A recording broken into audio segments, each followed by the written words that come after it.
Micah Daly Harris, who is a third-year student manager for us, who's director of analytics. He's built a team of 15 UNC students over the course of 3 years to pretty much take all of our Rapsodo and TrackMan data and make it into pretty cool visuals. And now we have a data dashboard that is on our players' phones. So after every bullpen session or scrimmage or game, they can go in and they can pull up their data, they can compare it with teammates' data.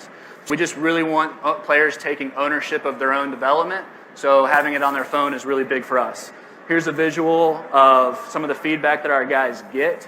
Our guys are going to get visuals on their pitch movement, which we really value, the velo by pitch, the pitch locations, spin rate and direction, the pitch results. And again, getting to the competitive side of things, I'd like for our pitchers to be able to look at each other's profiles so that they can see where they stand. National Pitcher of the Year doing categories, was an All-American doing categories, was an All-ACC pitcher doing categories, so our pitchers can understand what the bar that they need to get to is.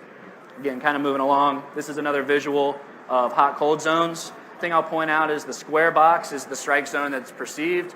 The round box or the round strike zone is what we've found to be the average ACC strike zone. So we really value that because it's actually real. One thing we really implemented last year was, again, getting back to the run prevention concept as a pitching coach, was pitch framing.